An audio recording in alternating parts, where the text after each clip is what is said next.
The Top Knot Creative Show, the Top Knot Creative Show. Seeking super smart, super talented superheroes. How to be wow over the world and all around. The Top Knot Creative Show, the Top Knot Creative Show.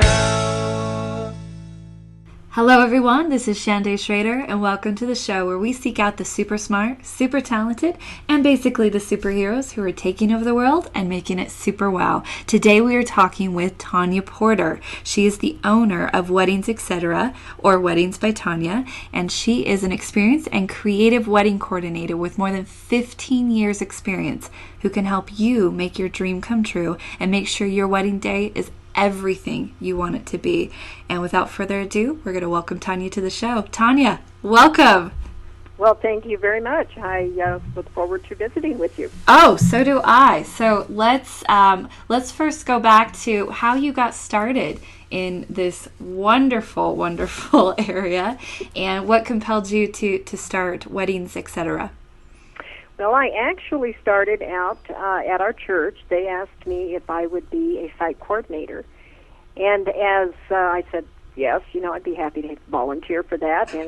But as more and more weddings were happening and that I was working with, I realized that there were mistakes such as unity candles not being delivered, the wrong flowers coming, flowers being delivered that weren't open, really a lot of dumb mistakes, and I decided that I could do this and make it easier and worry-free for a bride.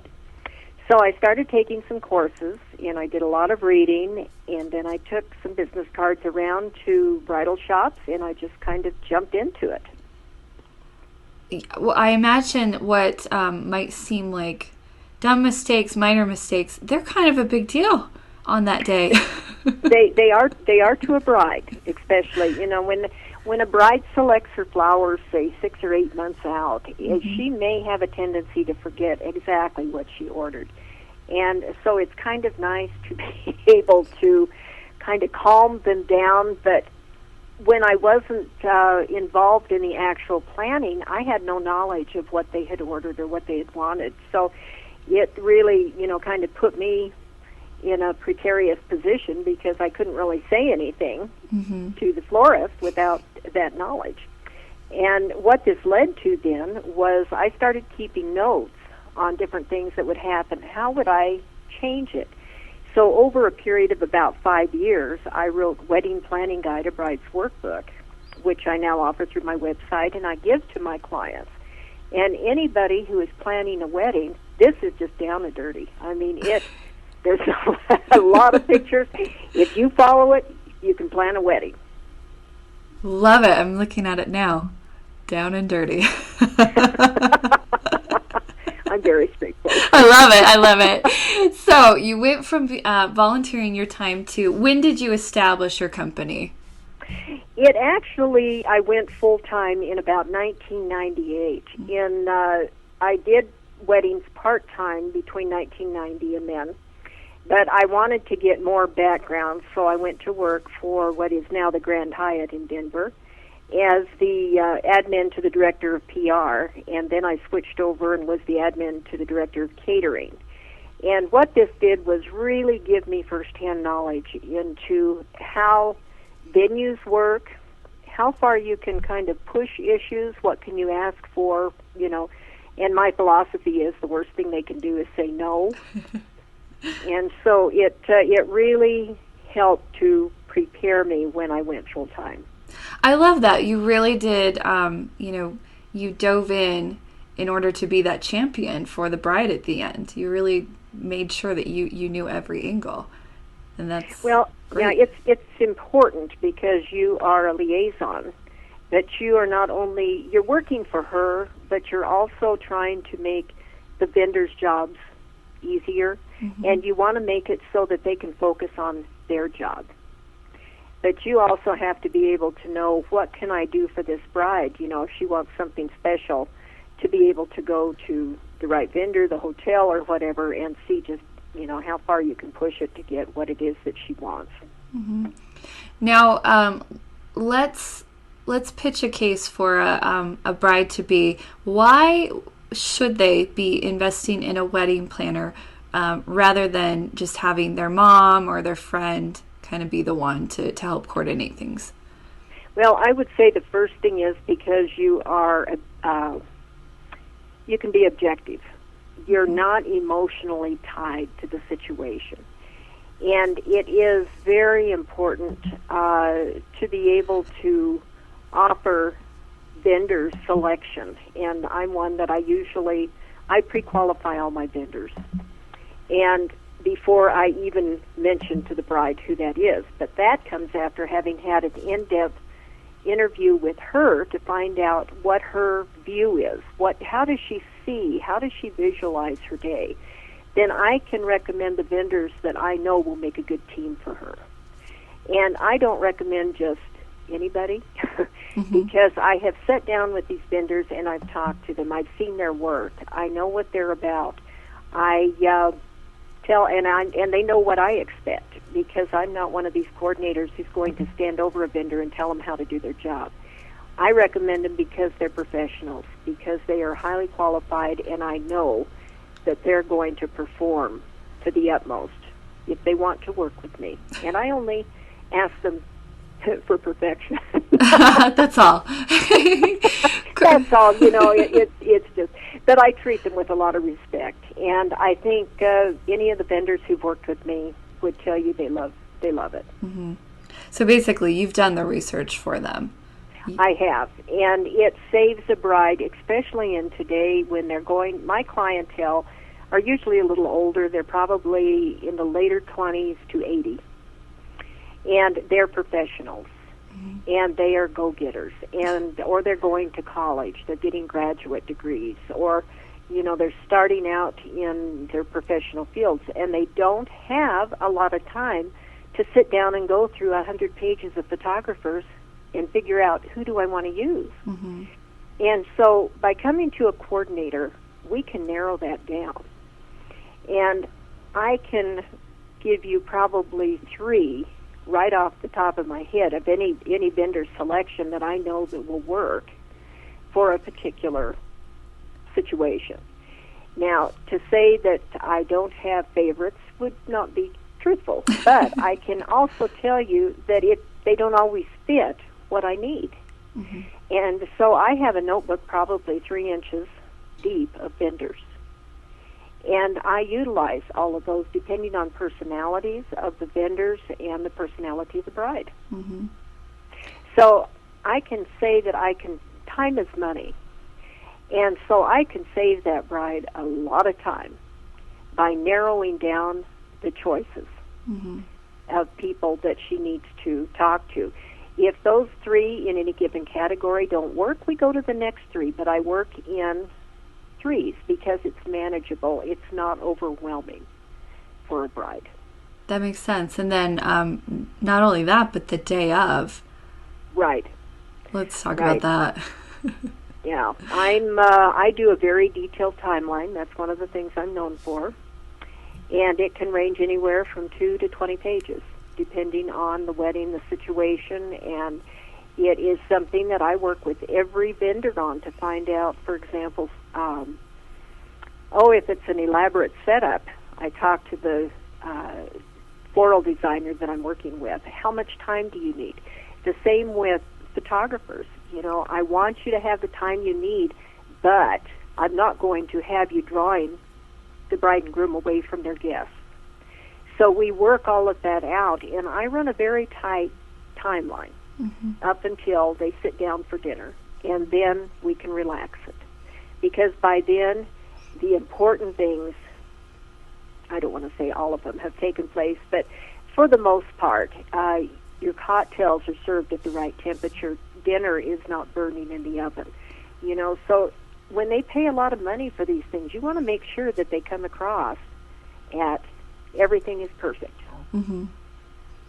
And what a relief to those brides and grooms and family members that they don't have to worry about is dinner being burned? Are these cocktails served at the right temperature? Well, and that comes back to, having Mom do it or Aunt Jean. It's so much better to have your relatives there as guests The other problem with having somebody in a family, unless they're professionals, do a job, is the bride can't tell them no. She really doesn't want to hurt feelings. She doesn't want to step on toes. Whereas with someone that she has hired, she can go in and say, you know what, I'm not crazy about this flavor. We need to change it, or I don't like your ideas for the floral arrangements. But that's another really good reason, and why I just, really push the envelope here when I say, unless they're professionals, you do not want family involved in the family planning or in the wedding planning. And it also is, weddings bring out the very best and the very worst in people, and that's including families. And it can make or break relationships.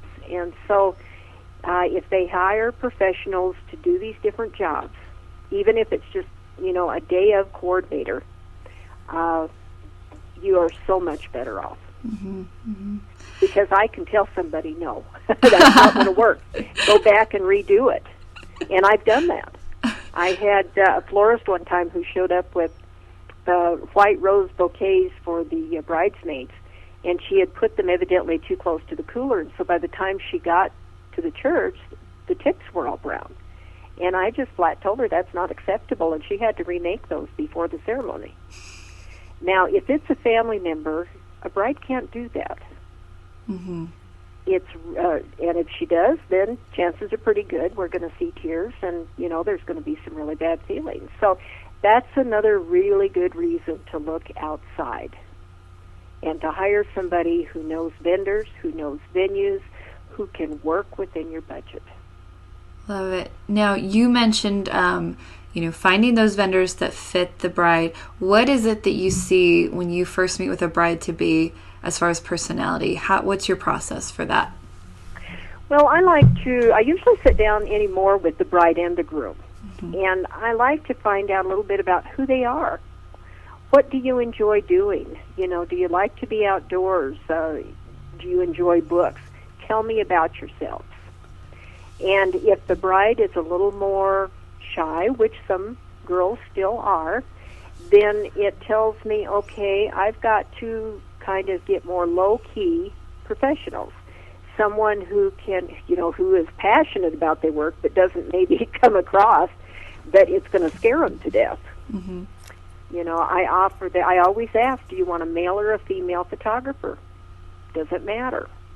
A lot of the photographers I prefer to, because it makes it so much easier if you have somebody with the bride, somebody with the groom. Do you want a male or a female officiant? Who are you comfortable with? And so these are the things that I look for. And the other, things that you have to take into consideration: who's paying the bill? Who are you? Who's going to have the final say in everything? And if mom's feeling pretty strong about certain things, and the bride isn't quite wanting to go with it, then you've got to sometimes find ways to work with the two of them so that there's a compromise. What can the bride give up so mom can have this, and what's mom willing to give up so that the bride can have her day? And it sometimes is challenging, but for the most part, people find it so much easier if they have a third party. And I tell my clients, brides and grooms, even mothers, call me if you've got a question or you just want to talk. I had one bride that was actually an anchor on one of the TV stations here, and she'd call me every morning just because she wanted somebody to talk to. Well, the day after the wedding, she called, and I said, "You're not supposed to be calling me. You're supposed to be on your honeymoon." "Well, I missed you." So you develop these wonderful relationships, but you've got to really keep in mind what it is. You've got to be focused on what it is that they want to make it happen. And I'm sure there are moments where you have to be firm with your bride. There is. You sometimes have to set limits, and it is so easy. I also teach the art of wedding coordination. And it's one of these things that you become very close to your clients, especially if they work. I work with many of my clients 18 months out, so you get to know them quite well. Mm-hmm. And you don't want to cross that line between business and friendship. And it's a real tight one to walk, because you've got to be able to tell that bride or her mother, no, that's not appropriate. Or you really don't want to do that because, boy, that's just going to go way over your budget. Mm-hmm. And I'm much more apt to do that than I am to say, well, let's do this, because you can always find a way to pay for it. And my feeling is I want that wedding paid for by the time that wedding happens, because I hate to see couples start out in debt. Mm-hmm. And they shouldn't have to. So part of my job is to be able to channel them to really think about, and I can play the devil's advocate as good as anybody. I believe you. It's, do you really need that? And if so, what are you going to do with it afterwards? Uh-huh. So one of the, I tell them is, if you're going to go online, take your wallet, your credit cards, your checkbook, 3 houses down and leave them. Because if you don't, you're going to find all this wonderful, wonderful wedding stuff that you absolutely have to have. And then it comes, and you walk in the room maybe where you can walk through the line of stuff that you collected, mm-hmm. and wonder, what am I going to do with this? So call me first. Talk to me. Let's say, do you need it? Do you really want that before you spend the money on it? Mm-hmm. So I think here again, a good coordinator will work within a budget. They'll realize what the goals are. I had one young lady who I never did know exactly, what she had to spend, but she told me, I want enough left over that I can put a down payment on a house. And we did it. Wow. And, the longer you're in it, the more you realize that there's ways you can accomplish a beautiful wedding without, having to mortgage the house. And that leads into another little thing that I've developed, and that's planned elopements. Mm. And I do a lot of these, especially with people from out of state, that I do them here in the state as well. And I truly love doing these, because you've got this couple, and they are truly in love. They're not caught up in the pomp and circumstance of a big wedding. Mm-hmm. They're usually older, maybe second-time marriages, but I make it as romantic for them. I can do everything from just simply officiating the ceremony to providing a cake and recommendations for hotel. I will make a dinner reservations at someplace romantic, so it's really a miniature wedding for them, because to me that is a memorable time. If they want a photographer, I take care of finding one for them. If they want hair and makeup done, we do that.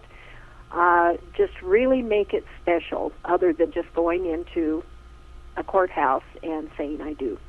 Or Vegas, going through a drive-through. Right. And I do a lot of them here in the Colorado mountains.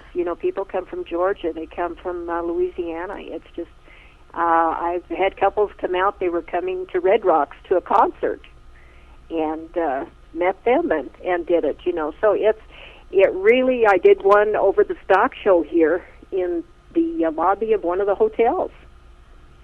And it just, here again, it's matching. What are you interested in? Most of them want outdoors. Mm-hmm. And so there's some beautiful locations around here where you can slip in and do a 15, 20 minute, and they can do pictures, and it's memorable. Mm-hmm. And I've even had one videotape that showed up on YouTube to announce to everybody, look what we did. Oh, so I love that. They're a lot of fun. I love the idea of a planned elopement. That's so sweet. Now, you have a course on your site that people can sign up for. It's Becoming a Wedding Planner. Tell us about that.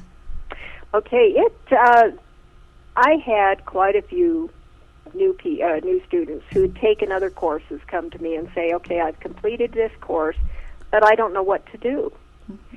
And so rather than, sit down and picking up there, I thought, I'm just going to teach them what to do. So I wrote The Art of Wedding Coordination, which I actually took my book, The Wedding Planning Guide, a Bride's Workbook, and I expanded on it. Mm-hmm.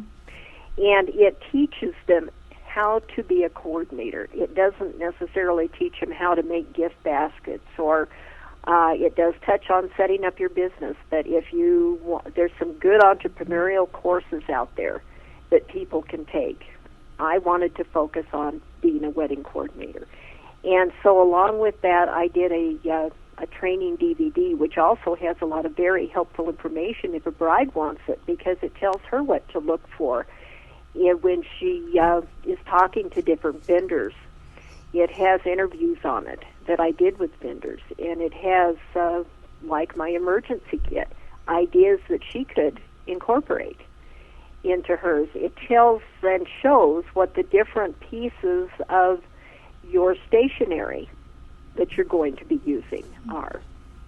And so there's a lot of information there, but it takes about 6 months to go through this course. It can be done, at their speed. And then if they're close by, then I have them work with me at least one event, so they get hands-on and to see how I really do an event. But after they're done, I mentor them. So I'm always available to answer questions and to help them. I love that, because you're basically giving them, your years of experience within a course of all these tricks of the trade that you picked up over time. Right. That's amazing. You have a number of other great resources throughout your website, photo galleries, but there's just you have advice, you have more details on resources and everything. Well, that's probably more what I'm about. I think at my stage is to help people. Mm-hmm.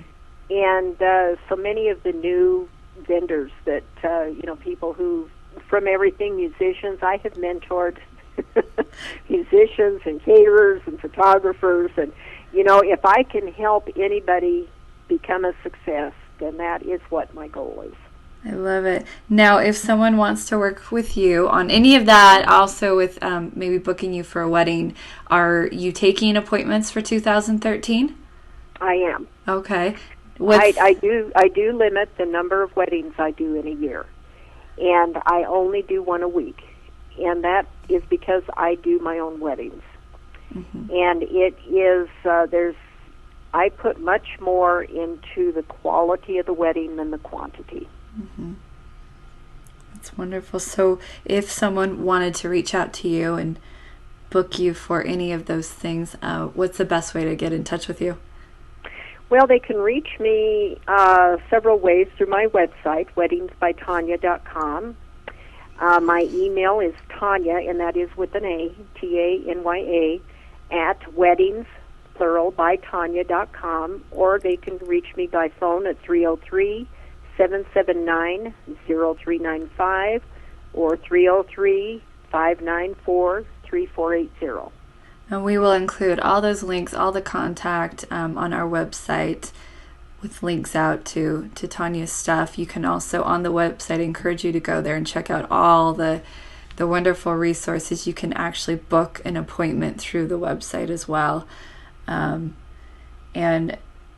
yeah, definitely dive in there if you're going to be a bride-to-be, or if you would like to look into being a wedding coordinator. Check out the lesson plans for that. Tanya, thank you so much for being on the show with us today. We really appreciate it. It's been a pleasure. Well, thank you, and thank you for having me. Of course. And to our audience, thank you for listening. Now get out there and build something beautiful. Until next time, take care.